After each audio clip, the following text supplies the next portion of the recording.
I don't think design should be elitist. I think everybody can have great design in their lives. Everybody can have a beautiful environment. Everybody can have style and taste. And it's not about how much money you have. It's about creative thinking. Hi, I'm George, the co-founder of Bluethumb, and I'm joined by my colleague Amy. Welcome to the Art in My Home podcast. We uncover the surprising stories from the art collections of unexpected guests. Today's guest is Nicole Langelier. Nicole is the founder of Melbourne-based interior design firm Design and Diplomacy. She started her career studying product design at Parsons School of Design in New York and later studied interior design at Domus Academy in Milan. Her design career has spanned 3 continents and many disciplines, including interior design, furniture design, property styling, and editorial and set design. Welcome to the podcast, Nicole. Thank you. Welcome, Nicole. Thanks, guys. Thanks for Good coming job. today. We jumped straight into house questions first, and you've come up from Hepburn Springs for us. So could you describe your home to us? What's the overall decor, theme, vibe of it? Well, the house was bought the year before COVID. Oh, okay. We were Fitzroy Collingwood through and through. When COVID hit, we decided that we had this beautiful country house, which was set up as a weekender / Airbnb. And we relocated there for the duration of COVID because we have a dog as well. And we just fell in love with being out in the country. So what was supposed to be a weekender became 2 lifetimes full of stuff when we moved out of our Fitzroy apartment. It's quite eclectic. It's a real combination of things, but all brought together quite stylishly. My specialty is sort of maximalism, I guess. Yeah, I love it. The more the better. I've got artwork going floor to ceiling. Yes. It is a lot of lifetimes combined. And my really good friend who I met out in Hepburn Springs pops by all the time. We have a lot of pop-ins, which is really fantastic. We didn't get that in the city, and I like that. We kind of have a open door policy. Yeah.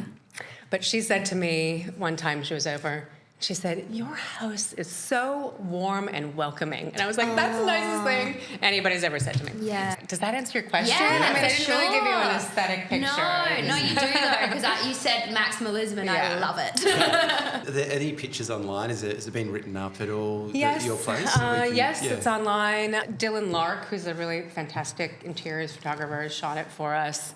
But it would actually be really good to shoot it again because it was shot when we had finished it to B&B it. Oh, yeah. So it was before we had everything we own in a 2-bedroom house. Yeah. So I sent you a few photos. We have a lot of gallery walls. You love it. You provided the most Gallery walls. art out of any guest. Yes. It's definitely a passion, but possibly verging on obsession, art collecting. Yeah. And art can be, in inverted commas, because anything that I like can be art. Absolutely. I have a very wide range from things I got at the tip, literally, to museum quality artists that are internationally collected. It's really about what speaks to me.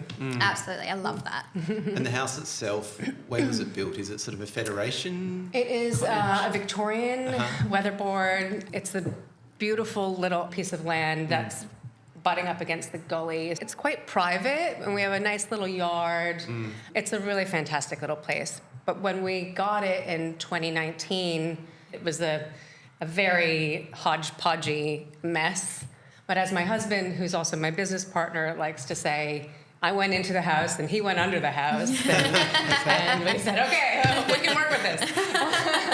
So, we did a full renovation. We made it open plan. It's sort of Beautiful. Fitzroy meets Collingwood. Lots of vintage, lots of art, lots of objects and accessories, but organized. Yeah, but that's nice though. Like Organized chaos. Yeah, but there's so much minimalism these days. It's so nice to just have So something with over that. character. Like, I couldn't agree and more. also so lucky moving there pre-COVID as well. Oh my God, we really got so lucky. very, very lucky. Our timing was Impeccable, you impeccable. could say. Yeah, it was impeccable. Yeah, It was, gosh. yeah. Because there have been so many new people flooding down there. It's changed a lot even in the 5 years that we've had the house. really. Yeah, 5 years. Yeah, or the city slickers coming out. Yeah. But even that, we've just seen a big, just Moving out change. region, well, yeah, I guess, cost of living, everyone's kind of moving out a bit more. So, yeah. But it's great. There's a lot going Sure. on. I'm always surprised whenever I go to sort of, Daylesford, Hepburn Springs, how many galleries like a sort of a really small country town has. It's It's Bromley HQ. Oh my gosh, it is Bromley HQ there. Yeah. that guy's got a monopoly on He does. country town. Is he got a house? Yeah, he lives there. Is he Hepburn Springs? Is he? He's Yeah. Dalesford. He's Dalesford. Yeah. Oh, I thought he was And he has a gallery Byron there. for No, some reason. he's full on. Yeah, Dalesford. no kidding. All right then. Yeah. Okay. Do you have any Bromleys? I don't. No. I don't. I appreciate his work, but I don't find it particularly unique. A lot of people have it. Yes. And it doesn't touch my soul. Yeah. I can appreciate it from a decorative perspective. We actually do Yeah. have one in our property styling stock. Sure, for sure. But I wouldn't personally have one. And if I were, it would not be the nudes. It would probably be one of the... The butterfly. Or the kids. Not the butterflies, Not the the kids. butterfly, the The kids, kids, I think, yeah. are the more interesting Yeah. of the works. Yeah. Yeah. Yeah, he's definitely he's really boomed Yeah. over the last 10 years, I think. I think he has bread now. Yes, I think so. There's Yeah. a documentary on him and his wife as well. Yeah, that doesn't It surprise just me. came out. Can you tell us when you first fell in love with art? I think I was born into it. Oh, My mother was an interior designer, and my mother and father, when they were married, were very big art collectors in the 70s and 80s, and maybe into the early 90s, but mostly the 80s. So they had some really special pieces, some of which I have inherited. My parents are both still alive, but I have acquired. Yes. shall we say. Do they know? So I always went to galleries with my mom, openings as a child. We had amazing art in our house. She had really artsy friends. And so art was just another language, that sure. was spoken in my house. It's always been something I've been around and always been something I've loved. And so it's just part of me. And any particular art style that they were inclined to when they were collecting, or? A lot of it was very sort of iconically 80s. There were a number of Frank Stellas. Henry Moore, who's Yes. known for sculpture mostly. Henry Moore. She has Robert Longo, amazing works from Robert Longo. He's known for the Men in the City series. So like their pencil drawings, people moving and dancing in suits mostly. okay. Really, really amazing works. That does sound very He's off the quite well known, 80s. full scale. Jennifer Bartlett, Susan Rothenberg. Oh, Giacometti. She has a Giacometti chair. Wow. This beautiful, Very beautiful nice. chair. Yeah.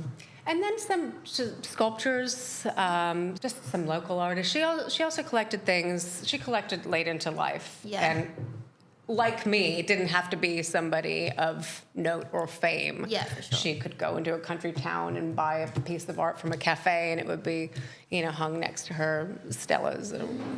So it was all about what kind of spoke to her. Love that. I read that you went to study in New York and you were planning to do fine art. Is that right? Is that what you got in with, or that was the plan and you changed? Well, my arts career started in high school. I went to an art high school. Right. It was a tiny little arts high school in Massachusetts. It was a boarding school. Yeah. Called Walnut Hill School for the Arts. And you had a major, like in university, but they were small. They weren't super specific. But they were all arts-based. So you were theater, you were fine arts, you were creative writing, you were dance. So I was a fine arts major, and I lived on campus, and I would go, after dinner, I'd go to the art studio and set up an easel and paint, and I did a lot of self-portraits, and I just loved it. I just really, really was so passionate about it, and I really wanted to be a painter. I wanted to be an artist. Oils were my medium. Beautiful. And when I got into Parsons, I think the application process was the same for whatever you wanted to major in. Yeah. And I had intended to major in fine arts and painting, but the first year of Parsons is a foundation year, so everybody takes the same courses, color or whatever. And through pressure I felt from my father, I thought that furniture design was somewhere in the middle, that it was sort of functional sculpture. And that I could always pick up a paintbrush again in the future. So that's how I ended up in furniture design. It wasn't so much product design, it was under the umbrella of product design, but I was specifically a furniture major. And we would make pieces in the furniture studio and take, drafting with pencil classes. Wow. I'm dating myself. It sounds very interesting. Did you work as a furniture designer? I did. I had my own range of furniture, and I also did custom furniture for private clients. Yeah. But as one does in New York, I was hustling. Yeah. Constantly hustling. I always was self-employed Yeah. in my New York days, so I would also work, as you said, set design. We call it prop styling in the States, but here it's photographic styling. I think. Yep. So objects for print advertising and editorial. So I would be on set with models, and I would be, building walls or bringing in. Sometimes it was like an umbrella. It wasn't always a big set. Sure. Yeah. Sometimes we were on location, and I would bring flowers, and it was just changed every time. A wide range of things. Yeah. And I did a lot of hip-hop magazine stuff. Oh, Really funny. Random, but And what might were be the on props? that? what were the props? A lowrider bicycle. Oh. Fantastic. It was Was there any fake little- money ever? One of the little guys. Oh, I'll say Wayne. Wayne, but I don't think it was. It was Okay. like pre-little. Little He's no something. longer little. He was Little one of Bow Snoop. Wow? Little Bow Wow. Oh, wow.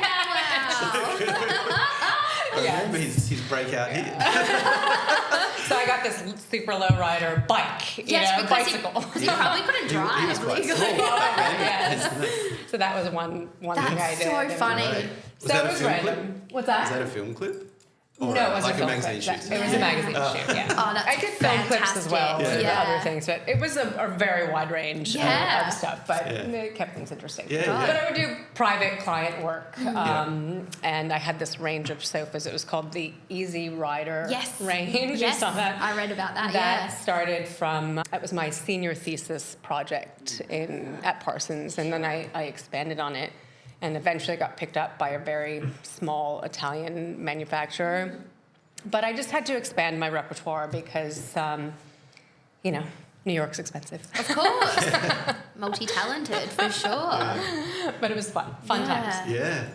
I'm going to take it back to your Yeah. house, Nicole. Yeah, Yeah. sure. So what was one of the first art pieces in your collection, if you can recall? So it was 2007 when I went to Milan. I lived near the Naviglio, which is the canal, and there's a really amazing flea market on the Naviglio once a month, and I would go and just scour the market. And one of the first pieces of art that became a real core piece of my art collection is the nude, I think it's gouache on paper in a gilded frame of a woman with her knee on a chair, and it looks to me like it was maybe an art class project. Oh, yeah, sure. But it's 1963. Wow. And the really interesting thing about it is that everybody that comes over to our house thinks it's me. Oh. I'm not that old. I mean, I'm old. but I'm not that old. But it's funny. It just has a vibe of me. And even I showed a friend of mine yesterday. I was telling her about the podcast. And she said, "Oh, how could you pick? What are you going to do?" And I showed her the pieces, and she said, "Is that you?" No. That's why it's interesting. Yeah. Because, Do you think it spoke to you because maybe you could maybe, see yourself in it? Or? maybe, Yeah. possibly. I don't know. It just spoke to me. It did speak to me. It's a beautiful piece. The colors are really nice too because it's not fleshy. It's blues and yellows and pinks and Love. it's really cool. Just has energy and life to it. It's made it from Milan to Hepburn Springs, obviously, yes. Yeah, it has. Gosh, good effort, bringing it around the whole time. Yeah, when you sent through those pictures, I was like, how many artworks are in this That house? would be good. I should count a lot. You have triple digits, I reckon. Maybe. For sure. Yeah. For sure. It's It's a refreshingly proper maxi. collection, Yeah. Because a lot of people are like really It's actually shy what I away by want. saying like, I'm not like an art collector. And I was like, but we kind of think of it as like a collection instead of like putting the label on you. So, but yeah, you've got a proper collection. I do. I do. Do you have a specific type of art that you gravitate to when you're purchasing, or? I'm sort of split into two categories Yeah, of sure. like really graphic things and really loose. Yeah, yeah. I like movement. I like texture. I like grit. Yes. I like oil paintings and mixed media as well. What you guys do is really great because it's so hard to tell when you buy something online what the texture For sure. is. Yes. And you guys really make that much easier because it's that for me is probably the most important thing about a piece of art. Yeah. Just, you know, I want to touch it. Of course, of Even though course. you're not supposed to. No, of course. And so that texture, being able to really understand how textured something is, I think is crucial for me as somebody buying art. Yeah, and through a flat piece of glass, it can be hard to show it. So Yeah, we try totally. and get the angles. And, Yeah, I love nothing more than, I call them chunky texture. Yeah. And it is hard to see online, admittedly, but it's like sometimes if the artist takes a good photo, you can see that it's like a bit almost 3D. Yeah, That's I the think that's best important. artworks. Yeah. Yeah. Yeah. Gosh, I love them. so, what else? You know, you sent through a lot. Oh, yeah. Is there what any else did you standouts like? maybe for like you? Top God, few. it was really hard. And There were reel so out- many more. And reel like you out said, your I top wrote- 100. Let's go. This is the hardest 100. Starting at, So are you going to post the pictures that I sent? Yeah. We were, okay. Yeah. I do really like things that are sort of mid-century. When I was at Parsons in the 90s, I started working at a mid-century furniture gallery. This Yeah. was like around the time when they coined the phrase mid-century, Sure. before everybody had your copy Eames chair from Kmart. Yeah. And I got a real education there as well, and it really has influenced my entire interior style and taste in art as well. So I'm just drawn to that period. Even before I see a date, I know that it's sort of 60s, 70s. Yeah. So one of the things that I sent through was a flashcard from the late 60s that I bought at a thrift store in Maine a few years ago. For $20, I got 20 or 30 of these flashcards, which in the 60s and 70s would have been at the top of any American classroom Oh, sure. to, help learn to read. And they're quite funny. I mean, they're great because they're really mid-century. But I don't think they really thought about what they were. I mean, it was the 60s, but that particular one is a screw, and the words underneath it are screw, few, new. And I think it's really funny. Yeah. And I have it next to one that says, it's a little boy, and it says boy toy Roy. So screw, few, new, boy toy Roy. I like a bit of humor Yeah, in why my not? interiors, in my art. Life's too serious. Yeah, for Let's have a sure. laugh. Absolutely. That's the other ones that I sent you. One of them is one that I got from my mother. That was the Jennifer Bartlett, very 80s. It's from a series called In the Garden. I think it was 1983. She did this whole series of the garden, the back garden, and a little cherub, like a peeing cherub peeing into this empty pool. And they're quite moody, but they're also really 80s colors, which I Sure. find quite interesting. So like a lot of pastels. We have a really beautiful piece by an Indigenous artist whose name I'm not 100% sure of. Sure. I am 99% sure she's Minnie Pearl's Oh, yeah. daughter. Okay, Yeah, fantastic. Barbara. Yeah, possibly Barbara Pearl. Possibly Pearl? Yeah. Pearl. Yeah. No, that's okay. Tim brought that to our collection. Design and Diplomacy is myself and Tim. I'm the design, he's the diplomacy. He's a former diplomat, former Australian really? diplomat. Literally, right? Literally. Okay. Fantastic. Cool. Literally I a thought former it was diplomat. like maybe you're. Well, the we do try to be non-diplomatic one. diplomatic when we talk clients off a ledge, but yeah, he is literally a former diplomat. But we met at language school in the south of Italy, like exactly 17 years ago. Oh. And It's a nice and I to meet stayed. you. Yes, it is. It is. And I ended up moving to Milan, where he was, to be with him and get my master's at Domus. Yeah. And the rest is history. Yeah. But he, as the senior trade commissioner and consul general, he would host events at his residence. Mm-hmm. And he had an Indigenous art exhibit that did really well. I mean, it sold out, and a lot of money went back into the Indigenous community, and we ended up with that beautiful piece, which I love. It's so contemporary, it's so modern. It's really reminiscent of, I think, Keith Haring. It has real Keith Haring vibes, but it's a beautiful piece, and it's that we've had for a long, long time. Could I ask, Nicole, you might be across it as well. I've noticed a real intake, in particularly in New York, of Indigenous art, like really having a movement there at the moment. I think, and I don't want to give Steve Martin all the credit, even though he is the biggest Indigenous art collector outside of Australia. But I've just noticed that a gallery from Melbourne actually has opened up in New York. Yeah, I wonder if you had noticed the growth of Indigenous art in the States. I mean, I was using Indigenous art in my projects 20 years ago. Yeah. It can be so contemporary. Yes, for sure. I mean, a lot of it is, of course, contemporary, but even some of the aerial landscapes or the snakes or watering holes. It just is, it translates really well into a modern interior. Yeah. So yeah, I've been using it for a while. I don't know about now what people are doing in New York with Indigenous art, but I think it works beautifully in a lot of different interiors, for sure. Contemporary and not. Yeah. If you could have any piece of art in your home, what would it be? This is a good one. I have always coveted a Harry Bertoia sound sculpture. Oh, Wow.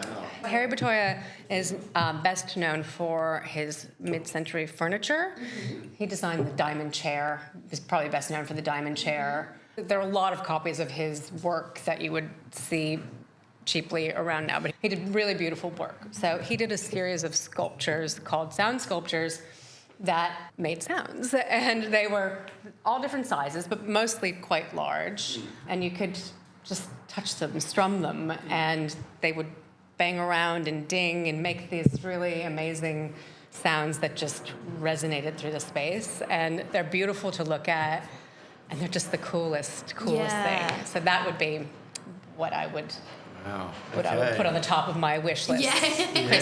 Christmas is not that far away. See that, team? 6 months to start planning. Yeah. Do you have any local Australian artists in your collection? I do. One of them is an artist named Colleen Guinea.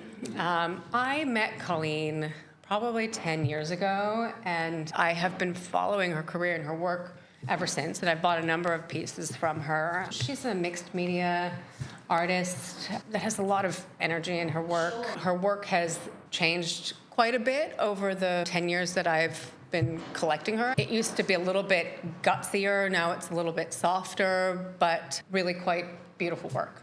Another one is Trevor Liddell. He did the Constance Perkins modernist Neutra house that I sent you. It's the black and white drawing. He does just really beautiful work. He does a lot of architectural stuff. He also works for an architectural firm. His artwork has such energy, beautiful energy. There's a lot of great art out in Hepburn Springs and Dalesford as well. A really fantastic artist who is also a friend is Peter Gunderberg. I am bastardizing his last name. It's a little mouthful, but I can spell it for you later. And he sort of modern expressionist, but he has a lot of Australian themes. So a lot of Ned Kelly and Sure. you know, the Figurative works like that. exactly. And it's quite interesting. It's really gutsy and bold. Yeah. Really, really, really good work. There's another great local artist whose work I don't have, but his name's Phil Edwards. He does watercolors, and normally when I hear watercolor, I'm like, no thanks. Yeah. No texture. No texture, right? Not enough texture. But he manages to create really beautiful texture in his still lifes. He does landscapes, and he uses a lot of really interesting techniques, and they're just really quite magical.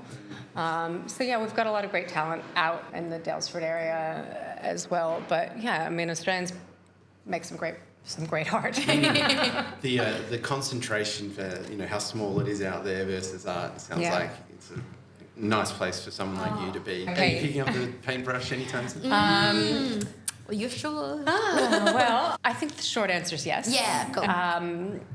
My husband built me a studio for that Fantastic. purpose. Yeah. It's now kind of an office. Yeah. Full of art. It's full of Yeah. art. It's my creative space. Yeah. But I have yet to do the masterpieces that are to come. I'm all set up. I've got all my brushes. I've got my Yeah. canvases. I've got my oils. I've got my charcoals. I've got all this stuff. And occasionally I'll do a drawing class, a Yeah, life that's drawing nice. class. That's nice. Before COVID, I started going to a class above the Rothschild Hotel on Johnston Street. Oh, yes, yeah. It was the best class. There was like this little meditation in the beginning, and it was really cool. Music, great music, a glass of wine, and there was no pressure. And it just really got my art juices flowing. Yeah. And then COVID hit, Yeah. and then I didn't do any drawing classes. Yeah. There is one in Dalesford that I have been to a handful of times, but it's Friday at 6 o'clock, and Oh, yeah. Not really the time, is not it? the time. After a long week. That's wine time. Sometimes, picking up the paintbrush is the first step is kind of the hardest step. That's right. Actually going That's like, right. what am I going to paint? Yeah. And I've got so many I ideas. just don't want to do crap. I really... It's fair. I don't want to do crap. Not that long ago, I downsized my mother. Yeah. And maybe I get my maximalism from her because she keeps kind of everything, including all of my high school artworks. Sure. And I was going through them and I was thinking, I thought it was better than this. Maybe I shouldn't pick up a paintbrush. I remember thinking I was really something special. Yeah. Maybe not. You went to art high school and Parsons, the line's all there. Well, yeah. No. So we'll see. But I like the energy of a life drawing class. Yeah. And in high school, like I said, I would do a lot of self portraits, and I would use oil, but I would do really quick ones. Sure. 20 minutes, 30 minutes. Yes. So there was a lot of movement, and that would probably be where I would start Yeah, again. And excellent. I liked doing that because I always had a model on hand, Yeah. So one day, when life isn't so busy. Yeah. Yeah, that's the thing, isn't it? Making time for it too. Yeah. And collecting-wise, is there a piece that you let get away? There is, but it's not an artwork. It's an object. Oh, cool. And to me, they sort of cross paths. This was a Valentine typewriter from Olivetti. It was designed by Ettore Sottsass, who was the king of the Memphis movement. It's a red typewriter. It's a design icon. Yeah. And it was like €50. And I didn't buy it because I just didn't know what to do with it. Yeah. But I regret that. I wish I'd bought it. Yeah. Sure. Gosh, I hope it turns up for you sometime or something. Something else will come my way. Yeah. Something I can hang between the between the art. The one gap. Wow. So I need a table for it. Yeah, cool. So design and diplomacy, Yes. this is the firm that you founded with your partner. What's the design philosophy there, or sort of what's the main thrust of it? Well, we started 9 years ago as a property styling company, Yeah. but we've expanded to prep for sale, renovations, full interior renovations, bespoke jobs, turnkey fit outs, Airbnb fit outs, and still the styling. But the styling is one out of a number of different things that we do. The philosophy is quite diplomatic, really. I don't think design should be elitist. I think everybody can have great design in their lives. Everybody can have a beautiful environment. Everybody can have style and taste. And it's not about how much money you have. It's about creative thinking. I mean, I think sometimes the best work that I do is with the smallest budgets, because you really have to think outside the box. That's it. I mean, I love having a big budget, but both offer different creative opportunities and challenges. So, yeah. And I've got a specific question actually about styling a home for sale. Okay. And also for an Airbnb. Yeah. Do you have any tips on, okay, we're going to sort of stage a house for sale? What are sort of gets the most people interested? And same with an Airbnb. Is there any sort of rules or tips there? Sure. Well, it depends on the location. Yeah. For both. Sure. I find that photography is really great. I mean, for property styling, we do all kinds of things, but photography is great because if you're buying something that's been reproduced, you can get away with a little bit more of photography. Yeah. Whereas for me personally, I do not like something that's printed on canvas. That for me is a big no. I feel the same. If it has a photograph on canvas, or something that is supposed to have texture, that and is it's applied and then it's flat. Yeah. No, Nothing worse. Nothing worse. Nothing worse. Exactly. I also buy a lot from auction, so I like to get as much original as possible. But in terms of how I put it together, it depends on the area. I do a lot of clusters. If I don't have large artworks that suit a space, it can either be a large cluster, like a gallery wall, or you can have just two little things off to the side, and it somehow feels like the space is full. It ties things together. Yeah. And if you're talking, say, paintings or original art, frames better than not, or it doesn't really matter, or big better than small? The two things are kind of separate because once it's in a B&B, then it's not being taken off and hung multiple times, so we don't have to worry as much about the frame getting damaged or fingerprints on a piece. But I like large artworks in both types of projects, but framed pieces, framed photographs, framed canvases, framed paintings, not printed on canvas. You will never find that in any of our properties. Cool. So it depends. Every space is different. Yes. Every space is different. There's no formula. Yeah, for sure. Do you have one particular project that you're really proud of that kind of showcases your design aesthetic?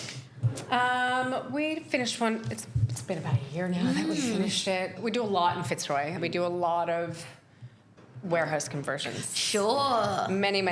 Yeah. And we did a project in one of the McCoppin's chocolate factories. Yes. McRobertson, sorry. McRobertson chocolate factory. They're doing the big red brick one, is that right? Yeah, this one's actually a white, because there are a bunch of McRobertson chocolate factories on Kerr, right by the Marquis of Lorne. Okay. Yes, I know that one. Yeah. Steak night, big steak night. Yes. We have done about 15 properties in that building, from renovations to styling jobs. And everywhere in between. But this one we did, we finished about a year ago, and it was a really great project.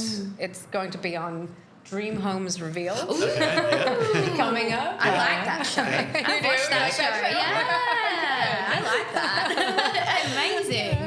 So that was supposed to come out next month, but now they keep pushing it, which is annoying. But that was a really fun project. We used to live across the street, and the clients were dog park friends. Oh, okay. So they called us to do this big renovation, and we completely transformed the internal footprint of the property. And the clients themselves were were ballsy. They weren't afraid of something that wasn't white. Yeah. You know? Although, you know, we can do that as well, but Yeah. I would say we're a little bit more Adventurous. punchy. Yeah. Yeah. Life's too Yeah. short for white. For white. For everything being white. Yeah. Yeah. Fantastic. They were just game. They were Yeah. into it. They were playful Yeah. and allowed us to sort of tap into that form of expression, and it was pretty cool. It was really Awesome. great. So And the you'll fin- see it on Dream Homes Revealed. It's also on yes. our Instagram. Yeah, wicked. Okay. We'll have to grab a clip of it. And obviously, like, based off of like a very Melbourne design, how is the design aesthetics different from like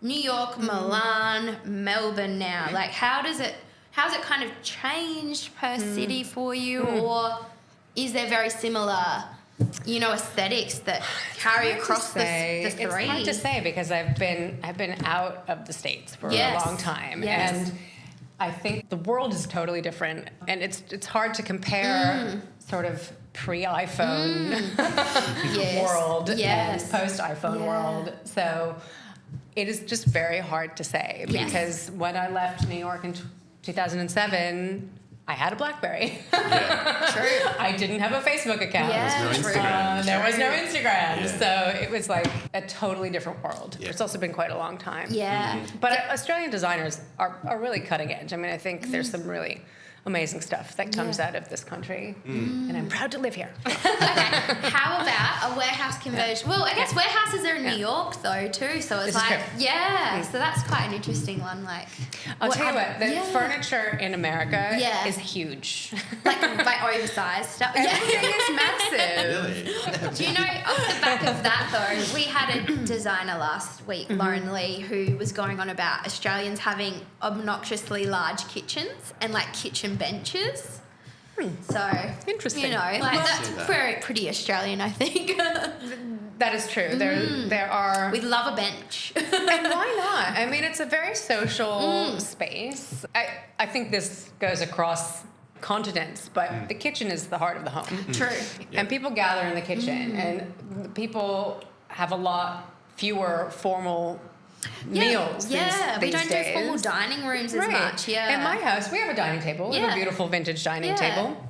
But when people come over, we sit at the bar, the island bench. I pull my stool around to the other side, and that's where we eat. 'Cause Yeah. that's where the action Yeah, is, you know? true. It's where the fridge is. It's where the wine is. It's Yeah. where It's always the the best oven place is. in a party as well. Yeah, Yeah, that's it best is. chats. It's true. It's true. So I'm not anti Not anti big the kitchen. big kitchen. No. Yeah. Fair enough. Are there any interior trends you're seeing right now that are sort of coming that you're like, oh, this people are asking for, or this is what's selling right now? Yeah. Is there anything like that?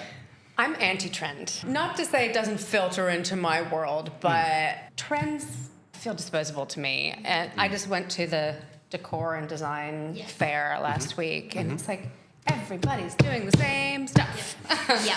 It's the same curved sofa. It's the same fabric. It's the same marble coffee table. It's just same.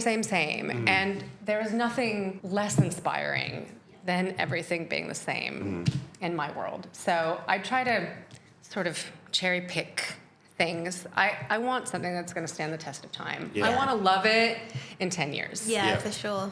And I don't want to see it at Kmart in 12 months' time. Yeah. You know? You want something like mid-century that will...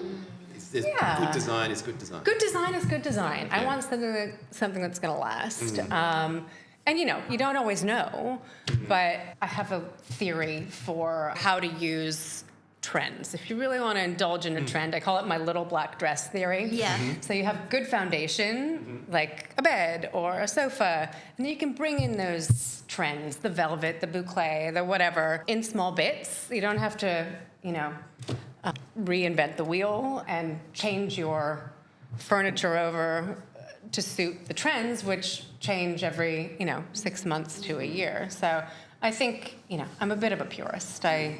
But you can indulge in a little bit of trend. One can. We can bring it into our property styling. But I also don't like a disposable society. So I want something that I'm going to want to have around for a while. Yeah, it'll last. That's going to last. Is that a hard problem with colour, though? Because especially in houses, you know, colour feels quite permanent. Yeah. But it's nice to put colour. You know, you're saying you don't like white walls, so Yeah. how do you address that? Well, you can always paint a wall. Yeah.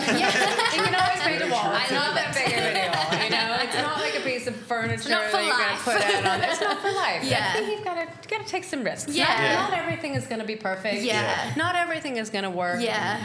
But, you know, I think you've got to just take some risks in Yeah. life. Otherwise, Yeah. it's boring. It's For vanilla. You know, there's For a reason sure. vanilla's white. Yeah. Awesome. Great. And what about sort of design and diplomacy? What's on sort of for the future? What's the the direction at the moment? Yeah. Thrust. Well, we've moved to the Commons in Collingwood, which has been a really nice move for us. So we're focusing on great renovation projects. We're still styling. We're still working with the same agents and still providing great property styling. But a good percentage of our time is working on the turnkey B&B fit outs and we're doing a lot of really cool renovation jobs. We've got a great one in Kew right now, it's really right up my alley because it's a 1970s unit in Kew, and the client's a bit of a purist and really letting us indulge in the mid-century aesthetic. Definitely. Yeah. So many Very- great mid-century houses in Kew. Yeah, there are. Yeah. There really are. So that's fun. That's a fun one. Awesome. Fantastic. Yeah. I think you've answered No, everything I it's want. been great. Thank you so much, Yeah, Nicole, thanks, for coming in. Nicole. What a great chat. Yeah. It's been fun. Yeah. No, it's so fascinating. Yak forever. Yeah, I know. No, it's We're really cool